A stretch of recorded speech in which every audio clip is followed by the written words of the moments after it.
Il centro di ricerca nucleare Shimon Peres Negev, noto anche come Dimona, è la pietra angolare del programma nucleare israeliano non dichiarato.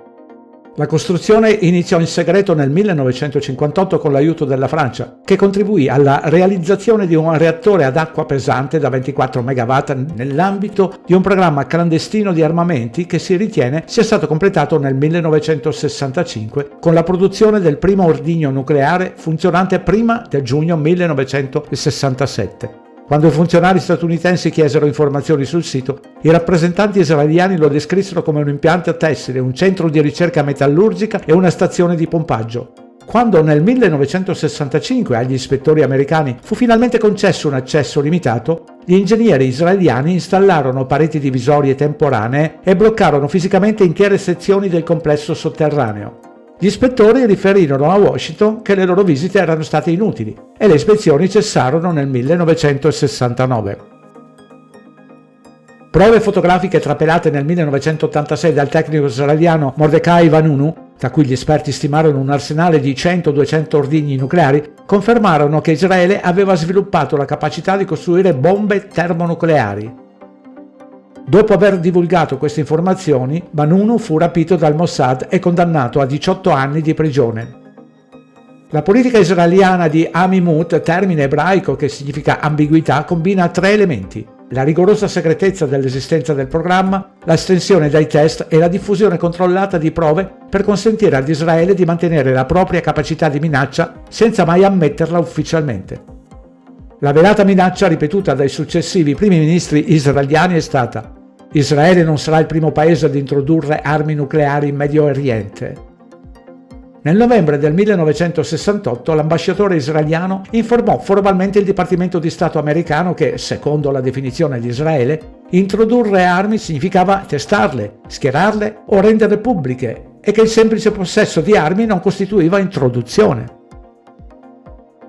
La NUMEC, Società per Materiali e Attrezzature Nucleari, era un impianto di lavorazione del combustibile nucleare situato ad Apollo, in Pennsylvania, che trattava uranio altamente arricchito per la Marina degli Stati Uniti.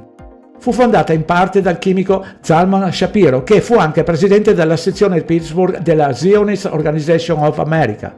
Il 10 settembre 1968, 4 cittadini israeliani arrivarono all'impianto NUMEC come ospiti personali di Shapiro, 2 alti funzionari del Mossad, un agente dello Shin Bet e il capo del programma israeliano per le armi nucleari. Secondo documenti declassificati, la CIA valutò che Israele avesse ricevuto uranio altamente arricchito dalla NUMEC e lo avesse utilizzato per le sue prime armi nucleari. Il direttore della CIA informò il presidente Lyndon Johnson, la cui risposta, secondo quanto riportato, fu: «Non ditelo a nessuno, nemmeno a Gene Rusk e Robert McNamara, i segretari di Stato della Difesa degli Stati Uniti». Dopo un'indagine durata 15 anni, l'FBI la concluse nel 1980. Non furono mai formulate accuse. Complessivamente 337 kg, circa il 2% di tutto l'uranio altamente arricchito lavorato dalla NUMEC, sono scomparsi nel corso della vita operativa dell'azienda.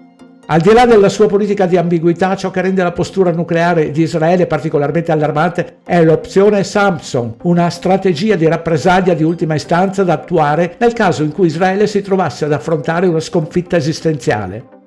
Diversi analisti hanno descritto una dottrina di targeting che si estende alle capitali e alle principali città del mondo, non solo ai nemici dichiarati di Israele. Nel 2012 Der Spiegel ha riportato che missili a testata nucleare sono stati schierati sui 5 sottomarini israeliani di classe Dolphin, di fabbricazione tedesca, ciascuno equipaggiato con 20 tubi di lancio per missili da crociera con gittata sufficiente a colpire obiettivi in Europa e oltre. Il giornalista Ron Rosenbaum ha scritto che questi sottomarini avrebbero reagito non solo contro gli aggressori diretti di Israele, ma avrebbero fatto crollare i pilastri del mondo. Rosenbaum ha scritto che l'abbandono della proporzionalità è l'essenza di questa dottrina. L'Istituto di Guerra Moderna di West Point ha osservato che la logica strategica dell'opzione Samson implica colpire i grandi centri abitati. In un'intervista del 2003, Martin van Creveld, professore di storia militare all'Università Ebraica, affermò: «Abbiamo la capacità di trascinare il mondo nella nostra rovina e posso assicurarvi che ciò accadrà prima che Israele crolli». Report Greg Rees, traduzione voce Dino Tinelli.